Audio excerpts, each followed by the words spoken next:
Vote তর্ক এই অনুষ্ঠানে আপনাদের স্বাগত। বাঙালি জাতীয়তাবাদ অতীতের নির্বাচনে ফ্যাক্টর হয়েছে, এবারের নির্বাচনে কি বাঙালি জাতীয়তাবাদ একটা বড় ইস্যু নাকি একেবারেই নয়, সেটাই আমরা দেখব আজকের এপিসোডে।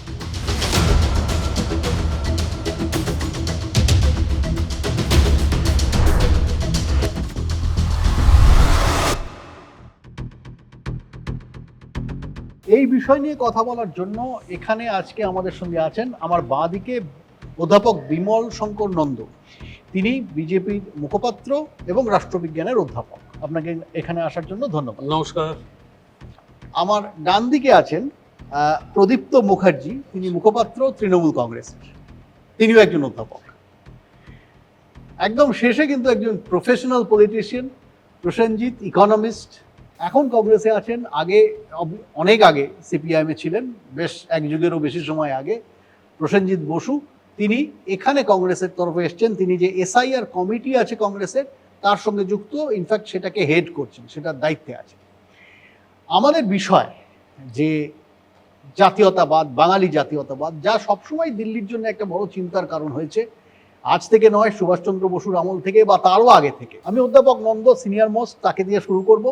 যে আপনার কি মনে হয়, সবসময় একটা কথা বলা হয় যে পশ্চিমবঙ্গে বিজেপি পেনিট্রেট করতে পারছে না, তার কারণ যে বাঙালির মন সে জয় করতে পারছে না, এই কথাটা বলা হয়। এর মধ্যে একটা জাতীয়তাবাদী অ্যাঙ্গেল অবশ্যই আছে, যে বাঙালির একটা সাব রিজিওনাল ন্যাশনালিজমের কথাও বলা হয়। আপনার কি মনে হয়, আপনি কিভাবে দেখেন, মানে অতীতের কনটেক্সটে এবং এই নির্বাচনের কনটেক্সটে? প্রথম কথা, আপনার কতগুলো কনসেপ্ট মানে ভাবনার সঙ্গে আমি একদম একমত নই। পশ্চিমবঙ্গে বিজেপি পেনিট্রেট করতে পারছে না, মানে বিজেপি অলরেডি পেনিট্রেট করে বসে আছে। Trinamool Congress definitely party in power, but তার বিরোধী তো বিজেপি। কি বলেছেন যে বিজেপি হয়তো জিততে পারছে না, সেইভাবে যদি আমরা একটু রিফ্রেম করি। আমি জাস্ট 2 মাস তো অপেক্ষা করতে বলছি, তারপর দেখিয়ে দেবো জিততে পারবো কি পারবো না। আপনি একদম শুরুতে আরেকটা কথা বলেছিলেন যে বাঙালি জাতীয়তাবাদ দিল্লির কাছে চিন্তা, এটাও আরেকটা ফলস ন্যারেটিভ। বাঙালি জাতীয়তাবাদ, তামিল জাতীয়তাবাদ, উড়িয়া জাতীয়তাবাদ, এরকম আলাদা জাতীয়তাবাদ বলে কিছু হয় না। আমি আবার বলছি, এগুলো হচ্ছে সাব ন্যাশনালিজম, খণ্ড জাতীয়তাবাদ। এগুলোকে আমি খারাপ অর্থে বলছি না, কিন্তু ডেফিনেটলি ইন্ডিয়ান ন্যাশনালিজম, ভারতীয় জাতীয়তাবাদ, তার মধ্যে ডেফিনেটলি বাঙালি হিসেবে আমার একটা অস্মিতা আছে, আমার ভাষার প্রতি ভালোবাসা আছে, আমার একটা খণ্ড জাতীয়তাবাদী। বাঙালিরা এক সময় নিজের দেশও চেয়েছিল। বাঙালিরা নিজের দেশ চেয়েছিল না, এটা বোধহয় এটা আরেকটা ইতিহাসের ভুল ধারণা। শরৎচন্দ্র বসু, হ্যাঁ, শরৎচন্দ্র বসু কি সব বাঙালির প্রতিনিধি ছিলেন নাকি? ছিলেন না তো। তাহলে শরৎচন্দ্র বসু চেয়েছিলেন, ফজলুল হক চেয়েছিলেন, কিরণ শঙ্কর রায় চেয়েছিলেন, আবার বিরোধিতা করেছিলেন ডক্টর শ্যামাপ্রসাদ মুখোপাধ্যায়। তাই সব বাঙালি আলাদা দেশ চেয়েছিল, এটা আর একটা ভুল ধারণা। ওটা আমি তো মনে করছি সব বাঙালি বলছি না, চারজন নেতা চাইতেই পারে, একটা পার্টিকুলার কমিউনিটি বা গ্রুপ চাইতেই পারে, সবাই তো চায়নি বলেই তো বাংলা এখন পশ্চিম ভারতের অঙ্গ। হ্যাঁ, এই যে চাওয়াটা তাও ছিল, সেটাই কি একটা বড় সমস্যা? মানে এই ধরনের বাঙালির এক ধরনের একটা অ্যাসপিরেশন যে আমরা আলাদা, এটা কি? না না, আমি দেখুন এটা একদম মনে করি না। আসলে এই যে কোথাও একটা পার্থক্যটা এসছে কবে থেকে জানেন? এটা বাম আমল থেকে এসছে। কেন জানেন তো? বামেরা যখন ক্ষমতায় এলো, কেন্দ্রে কংগ্রেস, এ রাজ্যে বাম, ফলে কংগ্রেসের সঙ্গে ওদের লড়াই করতে গেলে ওদের নিজস্ব কিছু ন্যারেটিভ তৈরি করার দরকার ছিল। তাই অ্যান্টি কংগ্রেস যে ভাবনা, সেটা কিন্তু প্রথম মানে আগে বিভিন্ন জায়গায় ছিল, ওটাকে অর্গানাইজড হয়েতে কিন্তু জ্যোতি বসু তার একটা ফর্ম তৈরি করেছিলেন, আপনার নিশ্চয়ই মনে আছে। বলছি, তার মধ্যে উনি বিভিন্ন মুখ্যমন্ত্রীদের নিয়ে কনক্লেভ করেছিলেন, মনে আছে তো? কনক্লেভ করেছিলেন জ্যোতি বসু, এর আগে সেরকম হয়নি। অর্থাৎ আমরা একটু আলাদা, আমরা বাঙালি, আমরা লড়ে দেখিয়ে দেবো যে এই কেন্দ্রের সরকারকে আমরা জিততে পারি। এটা জ্যোতি বসু করলেন, এটা সুভাষচন্দ্র বোস করেননি কংগ্রেসের এগেইনস্টে। বা বিধানচন্দ্র রায় জওহরলাল সুভাষচন্দ্র বসু কংগ্রেস ছাড়তে চাননি, বা বিধান রায় জওহরলাল নেহরুর বিরুদ্ধে করেননি। লিখিত চিঠি আছে, একটা দুটো চিঠি যেমন দিয়ে কি প্রমাণ হয়? বন্দে মাতরম জনগণ মন হবে কিনা, একটা চিঠি দিয়ে কি প্রমাণ হয়? আমি তাহলে আপনাকে পাল্টা প্রশ্ন করি, যখন জওহরলাল নেহরু বা কংগ্রেস দল ওখানে মাসুল সমীকরণ নীতি করেছে, বিধানচন্দ্র রায় কিন্তু ওটা মেনে নিয়েছিলেন। আমি বিধান রায়ের কিন্তু একজন ভক্ত মানুষ, কিন্তু অনেকবার প্রতিবাদ করে উনি চিঠি লিখেছেন, কতবার প্রতিবাদ। তখন বিধান রায়ের যা পজিশন, তিনি একটা ধমক দিয়ে কথা বললে কেন্দ্রের কংগ্রেস সরকার, তিনি তো বিরোধিতা করেছেন, বিরোধিতা মুখে করেছেন, না লিখেছেন, তারপরেও এগোতে পারেন, আরো অনেক কিছু করতে পারেন। এনিওয়ে, এটা কি ন্যাচারালি জাস্ট লাস্ট আমি কনক্লুড করি। সুতরাং এই এটা আলাদা ইতিহাস- বাঙালি জাতীয়তাবাদ, দিল্লি ভয় পায়, সঙ্গে চলে, এই কথাগুলো ভুল। এটা একটা ফলস ন্যারেটিভ তৈরি করা হয়েছে। বাঙালি অবশ্যই, বাংলা নিজস্ব আইডেন্টিটি, সংস্কৃতি, ভাষা, অত্যন্ত রিচ ভাষা রয়েছে, কিন্তু পার্ট অফ ইন্ডিয়ান ন্যাশনালিজম, এখান থেকে কোনো রকম আলাদা হওয়া উচিত। এবং দিল্লির সঙ্গে ঝগড়াও রয়েছে। ঝগড়া করা হয়েছে, ঝগড়া করার জন্য এই ক্ষতিটা হয়েছে আমাদের এখন। আবার এর উল্টো দিকে একটা থিওরি আছে, সেটা হচ্ছে তৃণমূলের কনটেক্সটে বলি, সেটা হচ্ছে সেটিং থিওরি, যে যত যাই হোক নরেন্দ্র মোদী এবং মমতা বন্দ্যোপাধ্যায় নাকি তাদের মধ্যে একটা আন্ডারস্ট্যান্ডিং আছে। এটা আপনাদের ভেতরেও নিশ্চয়ই এটা নিয়ে আলোচনা হয় তৃণমূলের ভিতরে। সেখানে কি মনে হয় যে আসলে এই সমস্ত বাঙালি মানে দিল্লি এরকম কিছু নেই, আসলে এটা এক ধরনের সেটিং এর মধ্যে দিয়ে না, আসলে আমরা যারা 90-এর দশকে বড় হয়েছি, আমরা একটা খুব সুন্দর গান শুনতাম দূরদর্শনে বাজতো, যে মিলে সুর মেরা তুমহারা তো সুর বানে হামারা। এবার এই যে মিলে সুর মেরা তুমহারা, আমাদের দেখুন ভারত স্বাধীনতা হওয়ার পর থেকেই যখন অন্ধ্রপ্রদেশের আন্দোলন হলো, এবং বিজেপি বোধহয় সব থেকে বেশি এটা ভালো বোঝে যে বিভাজনের মধ্যে ঐক্য, এবং সেই কারণে বিজেপি থাকাকালীন সময়ে সংবিধানের ওই 2-3-4 নম্বর ধারাকে ব্যবহার করে সব থেকে বেশি অন্যান্য রাজ্যের স্বতন্ত্রতার উপর গুরুত্ব দিয়েছিল। ফলে তারা যদি বলে যে অস্মিতা নেই, তাহলে তারা বিভিন্ন রাজ্যে যখন প্রচারে যায় তাদের প্রধানরা, তাহলে সেই ভাষার উপর দখল নেওয়ার যে চেষ্টাটা, সেটা তারা করতো না। এটা একটা দিক থেকে এই ন্যারেটিভটা দিয়ে আমি শুরু করার চেষ্টা করছি। দেখুন, আমরা ঘরে বাইরে পড়েছি, আমরা আবার গোড়াও পড়েছি। আমরা এই ঘরে বাইরে থেকে গোড়া, এই যে যাত্রাটা, এই যাত্রায় আমরা দেখেছি যে আমাদের বাঙালিদের মধ্যে যে বহুত্ববাদী চরিত্র, 2 কিলোমিটার যাব ডায়ালেক্ট চেঞ্জ হয়ে যাচ্ছে, খাওয়া দাওয়া চেঞ্জ হয়ে যাচ্ছে, খাদ্যাভ্যাস থেকে শুরু করে প্রশ্ন নয় আমার, না, আপনার প্রশ্নটার দিকে যাচ্ছি, সেটাই যাচ্ছি। কিভাবে যাচ্ছি সেটা আসলে সিঁড়ি দিয়ে নামবো, একটু হেলিকপ্টারে নামবো না। সেইখানে দাঁড়িয়ে থেকে আমরা যেটা করার চেষ্টা করেছি সেটা হচ্ছে ওই মিলে সুর মেরা তুমহারার 5টা আঙুল 5 রকম, কিন্তু আমরা মুষ্টিবদ্ধ হয়ে থাকবো। এইখানে যখন বিজেপি আসছে, বিবেকানন্দকে এক ধরনের কমিউনিস্ট বলার চেষ্টা হচ্ছে, আমরা যখন রবীন্দ্রনাথের জন্মস্থান ঠিক করে বলতে পারছি না বিজেপির তরফ থেকে যখন বলা হচ্ছে, তখন কোথাও একটা মনে হয় যে এই যে আমাদের পার্টিশনের যে হিস্ট্রি, সেটাকে যখন বারবার ফিরিয়ে আনার চেষ্টা করা হয়, ওইখান থেকে বলো, প্রমাণ করো তুমি কেন এসছিলে, নিশ্চয়ই তুমি অত্যাচারিত হয়ে এসেছিলে। সেই অত্যাচারের যে বিভীষিকাময় স্মৃতি, সেটা ফিরিয়ে দিয়ে এখানে যখন বিভাজন করা হয়, তখন আপনি সেটিংটা কোন দৃষ্টিতে বুঝবেন? সেটিংটা যদি বুঝতে হয়, তাহলে বুঝতে হবে যে 100 দিনের কাজটাকে যখন আপনি নির্দিষ্টভাবে আটকে রাখছেন টাকাটাকে, আজও অবধি রেখাপাত্র মাথায় ছাদ পেল না, বাংলার বাড়ি অ্যাপ্লাই করতে পারছে না, যাও, তখন মনে হয় যে এই আবাস যোজনা 20 সালের পর থেকে কেন আটকে গেল? তখন বলবে অনেক দুর্নীতি হয়েছে। তাহলে সেই দুর্নীতির কনটেক্সটে শাস্তি দাও, দিতে পারছে না, তাহলে আপনি সেটিংটা কোথায় দেখছেন? এটা কোন সেটিং বলবেন? সেটিং যেটা আমরা করেছি সেটা হচ্ছে আমাদের মানুষের সেবা দেওয়ার জন্য আপনি বাংলার বাড়ি বন্ধ করেছেন, আমি বাংলার বাড়ি, আপনি মানুষের বাড়ি বন্ধ করেছেন, আমরা বাংলার বাড়ি চালু করেছি। আপনি 100 দিনের কাজ বন্ধ করেছেন, আমি 50 দিনের কাজ চালু করেছি। আপনি মহাত্মা গান্ধীর নাম বাদ দিয়েছেন মানরেগা থেকে, আমি মহাত্মা শ্রী চালু করেছি। আমরা মানুষের সঙ্গে সেটিং করেছি। বলে আপনার যে জায়গাটা কাছে যাব, সেটা হচ্ছে যে একটা এরকম একটা সার্বিক থিওরি আছে, এটা এই থিওরিটা মানে আমরা একটু বলতে পারি এটার কোনো মানে আমরা এস্টাবলিশ করতে পারবো না, কিন্তু একটা সার্বিক থিওরি আছে, সেটা হচ্ছে যে বিজেপি নাকি এরকম মনে করে কংগ্রেস মানে একটা অ্যান্টি ইনকামবেন্সি তো বিজেপির এগেনস্টে ন্যাশনালি কাজ করছে। এখন এটাকে যদি ভাঙতে হয়, তাহলে বিভিন্ন প্রান্তে বিভিন্ন নেতা নেত্রীকে তুলতে হয়, এবং তারা সেইভাবে নাকি একটা প্ল্যানিং করে এই অঞ্চল থেকে নাকি তারা মমতা বন্দ্যোপাধ্যায়কে এমনভাবে পলিটিক্সটা করে, গোছায়, যাতে মমতা বন্দ্যোপাধ্যায়ের সুবিধা হয়। যেমন কিছুটা কেজরিওয়ালের ক্ষেত্রে সত্য, আসাদুদ্দিন ওয়েসির ক্ষেত্রে হয়তো সত্য, এরকম একটা থিওরি রাজনৈতিক সার্কিটে চলে, যে আসলে কংগ্রেসের না হলে পুরো হাওয়াটাই, পুরো অ্যান্টি ইনকামবেন্সির সুবিধা কংগ্রেস পাবে, এরকম ধারণা কি কংগ্রেসের ভিতরেও আছে? দেখুন, আমার যেটা মনে হয় যে মমতা বন্দ্যোপাধ্যায়ের সম্বন্ধে দুটো সত্যই আছে। প্রথম কথা হচ্ছে যে এই রাজ্যে কংগ্রেস ভেঙে তৃণমূল কংগ্রেস তৈরি করার পরে প্রথম যে নির্বাচন হয়েছিল 1998 সালে, এবং তারপরে 1999 সালে আবার লোকসভা নির্বাচন হয়।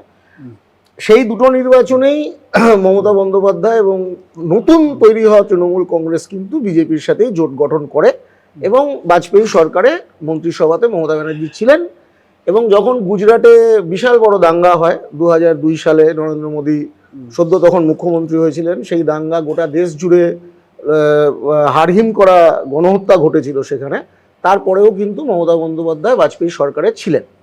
তো এগুলো ঘটনা।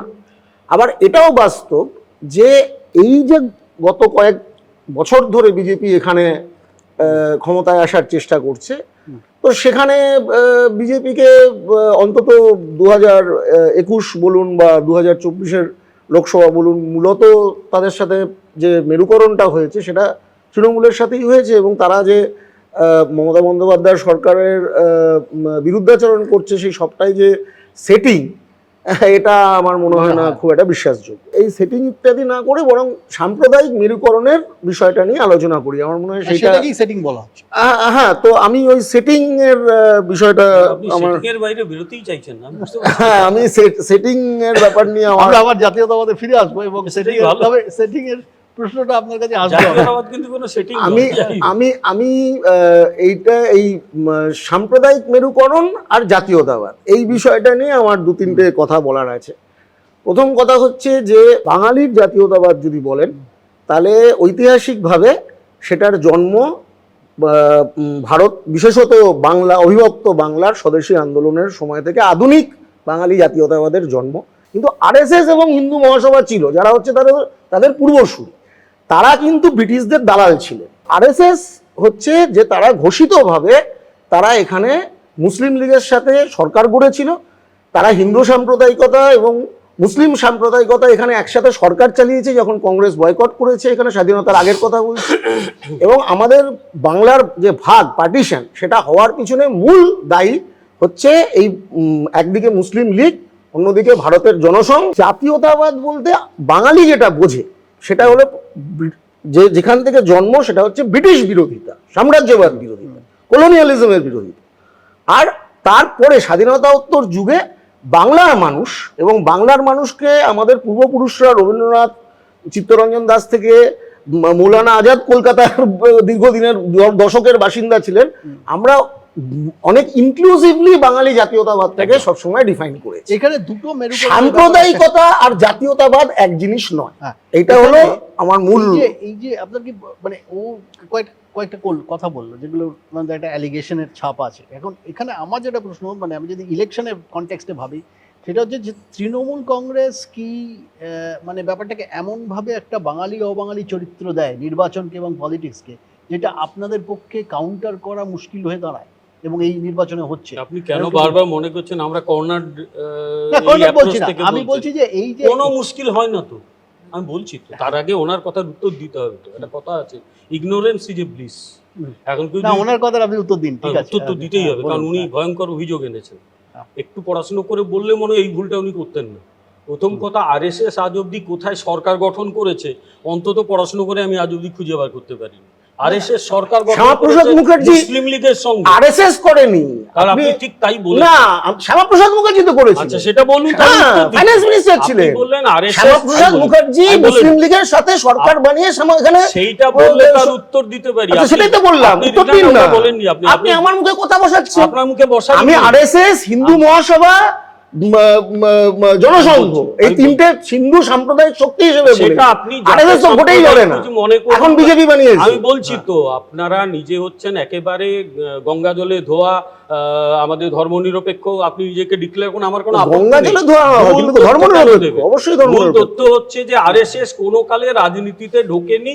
শ্যামাপ্রসাদ মুখার্জি মুসলিম লীগের সঙ্গে সরকার গঠন করেছেন, আরেকটা মিথ্যে কথা। শ্যামাপ্রসাদ মুখার্জি কোনো কালে মুসলিম লীগের সঙ্গে করেননি। আপনি মুসলিম লীগের সঙ্গে ফজলুল হকের প্রজা কৃষক পার্টির যদি পার্থক্য না বোঝেন, আমি কি করব? যদি আমি মুসলিম লীগের সঙ্গে ফজলুল হকের পিকুলিয়ার চরিত্রের লোক, এখন ফজলুল হক পিকুলিয়ার চরিত্র, এখন ফজলুল হক পিকুলিয়ার পার্টি করেছে, প্রজা কৃষক পার্টি থেকে পরে উনি মুসলিম লীগে চলে যান। এটা করতে গেলে শ্যামাপ্রসাদ মুখার্জির ডায়েরিটা পড়তে হবে, না পড়লে আমি কি করব? এবারে অন্য কথা, এবারে মেন কথায় আসি। তৃণমূল কংগ্রেস একটা পিকুলিয়ার দল, ছোট একটা রাজনৈতিক দল, আঞ্চলিক সেন্টিমেন্টকে নিয়ে গড়ে ওঠে। তেলেগু দেশম দল হয়েছে, যেদিন দলটা গঠন হলো ভারতের ইতিহাসই তার 9 মাসের মধ্যে কিন্তু- দলটা ক্ষমতায় এসেছে। হ্যাঁ, কিন্তু এখানে- এখনো তেলেগু দেশম টিকে আছে কারণ তারা কতগুলো মতাদর্শগত ভিত্তি তৈরি করেছে। তৃণমূল কংগ্রেস এমন একটা দল যার না আছে মতাদর্শ, না মত, না আদর্শ, একটাই আদর্শ, সেটা হচ্ছে যত পারো কামাও, পকেটে পয়সা ঢোকাও। না, কিন্তু তাহলে সেই দল কি করে টিকবে? আমরা বাঙালির তারা দল, বাঁচার জন্য আমরা এটা- বাঙালির দল, এটা তাহলে তৃণমূলের আমরা একটা- বাঙালি করুক না কেন? না না, আমার প্রশ্ন তাহলে আমরা বাঙালি member হয়ে যাই। কি একটা বাঙালি অবাঙালি রাজনীতি করে, যেটা ওরা বাঙালি অবাঙালি রাজনীতি করে, আবার রাজ্যসভায় 4 জনের মধ্যে 2 জন অবাঙালি পাঠায়। তারা বাঙালি অবাঙালির কথা বলে, লোকসভাতে তাহলে- এমন একজনকে পাঠায় যে এক অক্ষর বাংলা বোঝে না, তার নাম ওই বহরমপুর থেকে যিনি মানে জিতেছে তারা এক ইউসুফ ধরনের- পাঠান। তারা এক ধরনের মেরুকরণ করে। আরে মেরুকরণ নয়, তৃণমূল কংগ্রেস ডুবন্ত একটা জাহাজ, এখন যা পারছে ধরার চেষ্টা করছে, হাতে কিচ্ছু ঢুকছে না, ডুববেই। তবু একটা মানে মরে যাওয়া মানুষও তো বলে আমাকে একটু ওষুধ এনে দাও, ওই বাঁচার চেষ্টা করি। তৃণমূল সেই ফেজে রয়েছে, ওর মৃত্যু অবধারিত। আমি আজকে বলে দিয়ে যাচ্ছি, মৃত্যু ওকেও বাঁচাতে কিন্তু পারে। আপনারাও তো একটা হিন্দু মুসলিম মেরুকরণ করে। আমরা কোনো মেরুকরণ করি না। করেন না। সবকা সাথ সবকা বিকাশটা আমাদের নরেন্দ্র দামোদর দাস তাহলে SIR টা পশ্চিমবঙ্গে হচ্ছে কেন? নির্বাচন কমিশনকে জিজ্ঞেস করুন, নির্বাচন- নির্বাচন কমিশন আমার নয়। আমরা তৃণমূলের কাছে আসবো। অনেকের মনে হয় যে এক ধরনের বাঙালি অবাঙালি মেরুকরণ আপনারা করেন, আবার উনি অস্বীকার করলেন যে এটা হিন্দু মুসলিম মেরুকরণ হয়তো বিজেপিও করার চেষ্টা করে। এখন এখানে এটা কি আপনার মনে হয় যে এই এক ধরনের মেরুকরণ তৃণমূল মানে এটা সুবিধা একটা অ্যাড তৃণমূল করে দেওয়ার দিও, ওরা বলতে সুবিধা হবে। আমরা কোনো হিন্দু মুসলিম মেরুকরণ করি না, কিন্তু আজ অব্দি হিন্দুত্ব, হিন্দু যে একটা ভয়ঙ্কর যেন নিষিদ্ধ শব্দ হয়েছিল, ওখান থেকে আমরা বেরিয়ে এসেছি। হিন্দুরা গর্ব করে বলে আমরা কোনদিন হিন্দু, কোনো আমার অধিকার হিন্দু- রক্ষা করতে হবে। হিন্দু ধর্ম কোনোদিন হিন্দুত্বের কথা আমরা বলি, নিষিদ্ধ অবশ্যই বলি, হয়নি। আগামী এবার দিনে একটু- বলবো, বারবার বলবো। আচ্ছা, তৃণমূল এবারে কংগ্রেসকে তৃণমূলের কেন্দ্র করে কথাটা চর্চা হচ্ছে, খুব ভালো লাগছে যে কংগ্রেস আর বিজেপি একে অপরের মধ্যে লড়ে যাচ্ছে, তৃণমূল কংগ্রেসকে কেন্দ্র করেই কোথাও একটা। দেখুন, তৃণমূল কংগ্রেসের সাফল্য শ্রমিক ভট্টাচার্যও বলেছেন, মমতা বন্দ্যোপাধ্যায় নিয়ে বিমল শঙ্কর নন্দও বলছেন, কিন্তু ওই ডুবনে বালক ও টিনকে সাহারা হি বহত, সেইটা উনি বলার চেষ্টা করলেন। 21 সাল থেকে গলা ফাটিয়ে যাচ্ছেন, চিরে রক্ত বেরিয়ে গেল 21 সাল থেকে। আপকি বার 200 পার 77-এ আটকেছে, সেখানেও বাঙালির প্রসঙ্গ ছিল। গড়ে পর্তায় বাঙালি অস্মিতা নিয়ে চর্চা বিজেপি করার চেষ্টা করেছে, গড়ে পর্তায়। এখন যখন আমরা সেই বাঙালি অস্তিত্বের কথা বলছি, কোন অস্তিত্বের কথা বলছি? সেই অ্যাকোমোডেশন এবং অ্যাবজর্পশন পলিসির কথা বলছি, যে বহুত্ববাদের কথা বলছিলাম। কেন আমি বলছিলাম আমাদের গোর্খাল্যান্ডে চলে যান, সেখানে ভাষা, বাংলা ভাষা তারা বোঝে না। আবার আমাদের প্রকৃত বাংলা গ্রামের মানুষরাও সঠিকভাবে বোঝে না, যে বাংলাটা তাদের ডায়ালেক্টে চলে। তাহলে এই সবাইকে নিয়ে তো আমরা আছি, আমাদের তো কোনো অসুবিধা হয়নি। অসুবিধা কখন হচ্ছে? যখন বিজেপি সোনার বাংলা গড়ার নাম করে জয় বাংলাকে বাংলাদেশি বলার চেষ্টা করছে। বিজেপি সোনার বাংলা বলে যখন বলছে লুঙ্গি পরা মানে বাংলাদেশি, চিড়ে খাওয়া মানে বাংলাদেশি, যখন আপনার বেশভূষা পোশাককে বাঙালির বদলে বাংলাদেশি করে দেওয়া হচ্ছে, তখন তো আমাদের সমস্যা বিরোধী হচ্ছে। একটা ক্যাম্পেইন আপনারা চালিয়েছেন এবং এটা জোর SIR করে টা- বসায়, ওগুলো কেউ দেশের স্বরাষ্ট্রমন্ত্রী তিনি নির্বাচনী প্রচারে এসেছেন, ঠিক আছে, আসতেই পারেন, তার দল এখানে লড়ছে, কিন্তু তিনি বলছেন, স্বরাষ্ট্রমন্ত্রী কিন্তু তিনি বলছেন যে SIR করার মূল উদ্দেশ্য অনুপ্রবেশকারী তৈরি একদম। করা। এই যে বাংলাদেশের থেকে মুসলিম অনুপ্রবেশকারীরা নাকি এখানে চলে এসছে, এটা আমি বলছি চ্যালেঞ্জ করে। আমি RTI করেছি, হোম মিনিস্ট্রি জবাব দিয়েছে আমাদের কাছে এরকম কোনো তথ্য নেই। আমি অমিত শাহকে চ্যালেঞ্জ করছি, এবং আমরা বিজেপিকে তো চ্যালেঞ্জ এবারেও করছি, রোহিঙ্গা বাংলাদেশি যে কি ইত্যাদি প্রমাণ আমরা আছে, পাইনি। কি এবারে প্রমাণ SIR আছে process-এ। যে পশ্চিমবঙ্গের মুসলমানদেরকে, পশ্চিমবঙ্গে জন্মানো, পশ্চিমবঙ্গে যুগ যুগ ধরে থাকা মুসলমানদেরকে আপনারা আজকে বাংলাদেশি মুসলমান বলে দাগিয়ে দিচ্ছেন। এই যে অপরাধটা আপনারা করছেন, এটার জবাবটা আপনারা দিন। Another ignorance. প্রথম কথা, যারা এদেশে জন্মেছে, এদেশের বৈধ নাগরিক এদেশের কে সেটা নিয়ে সুনির্দিষ্ট আইন আছে, তারা প্রত্যেকে এদেশের সম্পদ ভোগের অধিকারী। বাইরে থেকে এসে সম্পদ ভোগ করবে না, তার না, এই যে কোনো অধিকার মানে নেই। আপনারা একটা ন্যারেটিভ আপনাকে যে তৈরি বলি, করছেন, ন্যারেটিভ অনেক আগে মমতা ব্যানার্জি তৈরি করেছিলেন। না, 2000 আপনারা দাঁড়ান না, এই যে আমাকে না, বলতে না, দিন। এই যে- আমি তো উদাহরণ দিচ্ছি। 2005 সালে একতারা কাগজ নিয়ে তৎকালীন যিনি স্পিকারের চেয়ারে বসেছিলেন চিরঞ্জিত সিং আটাওয়ালে, তার দিকে কাগজ ছুঁড়ে ফেলে। তখন আপনাদের সংগঠন সব পড়েছিলেন, এটাই তো আমার বক্তব্য। মুশকিল হচ্ছে আপনাদের আবার মুশকিল, আপনি নিজেকে এখনো কংগ্রেসের সঙ্গে মানাতে পারেননি। ওই বামপন্থী ভাবনাটা রয়ে গেছে। তখন বামপন্থীরা ওনাকে বার করে দেওয়ার চেষ্টা করেছিল লোকসভা থেকে, বিজেপি ওনাকে বাঁচিয়ে। তখন বামপন্থী আর কংগ্রেস তো একসাথে, তখন ইউপিএ সরকার ছিল, বামপন্থীরা তখন বলেছিল তৃণমূল, ওকে তখন বার করে তৃণমূলের দাও। সাথেই বিজেপি কংগ্রেসও ছিল, বলেছিল ওকে তখন লোকসভা থেকে তখন তাড়িয়ে আপনারা দিন। ওনাকে দুর্গা দেবী আমরা বলতেন। বাঁচিয়েছিলাম, আমরা বাঁচিয়েছিলাম, উনি হ্যাঁ। মনে রাখেন না। আমার নেত্রীকে তো বলা হলো, আমার নেত্রীর উত্তরটা আমাকে দিতেই হবে। 2005 সাল উনি তথ্যটা দিলেন, 2005-এর পরে 11 হয়েছে, উনি ভুলে গেলেন। এবং 2005 থেকে 2013 দাবি করে বলছি 5 লক্ষ বা 50 লক্ষ, এই সংখ্যাটা এক্স্যাক্ট নেই আমার কাছে, মানে মনে নেই, অনুপ্রবেশকারীকে ভারত থেকে বিতরণ করা হয়েছে। whereas 2000 আপনার স্বরাষ্ট্র মন্ত্রকের স্ট্যাটিস্টিক্সে দেখুন, আমি না জেনে কিছু বলি না। এক, 2 নম্বর যেটা হচ্ছে 2014 থেকে আজকে 2026 6,500-এর বেশি অনুপ্রবেশকারীকে ফেরত পাঠানো হয়নি, 6,500-এর বেশি। whereas 2019 সালের 20 জানুয়ারি নির্মলা সীতারামন ঘোষণা করছেন 5,556 জনকে ভারতীয় নাগরিকত্ব দেওয়া হয়েছে, তার মধ্যে 556 জন মুসলিম এবং তার মধ্যে বাংলাদেশি আছে অনেক। তাহলে আপনি নাগরিকতা আইনের কনটেক্সটে বলছেন, আপনি সেন্সাস করেছেন 2011-র পরে, আপনি সেন্সাস করতে ব্যর্থ হয়েছেন, আপনি এসআইআর এ চলে যাচ্ছেন, আপনি বলছেন যে হিন্দু মুসলিম বিভাজন করে যাবেন। দেখুন এই যে তাদের ভোট চাই তো, শহীদ দা, তাদের ভোট লাগে তো, এটাই আমি এটাই প্রমাণ করার চেষ্টা করছিলাম।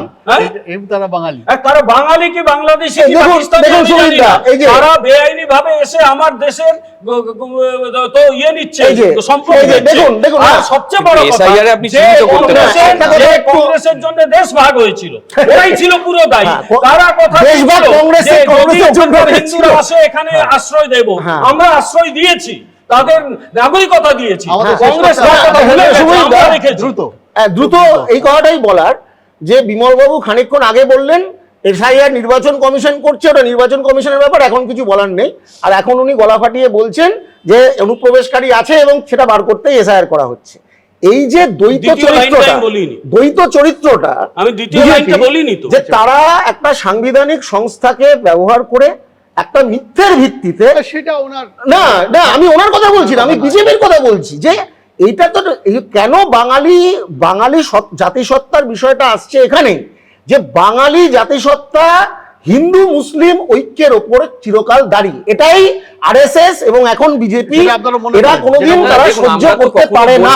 যে ও চিড়ে খায় বলে ও বাংলাদেশি, ও লুঙ্গি পরে বলে ও বাংলাদেশি। কিন্তু আপনি অন্য কাজ করছেন, সেটা হচ্ছে এই যে ধরুন এই যে বিহারি বাঙালি একটা ডিভিশন তৈরি করার চেষ্টা, না কখনোই এটা না। আমাদের এখানে আপনার মনে পড়বে করোনার সময়, না করছে না, আপনাকে বুঝতে হবে ভোটার যখন গোটা ওয়ার্কিং ক্লাসটাই হচ্ছে, কিন্তু আপনি একটুখানি শুনে নিন, আপনার প্রশ্ন আমি বুঝেছি, জাস্ট প্রশ্নটা শুনে নিন।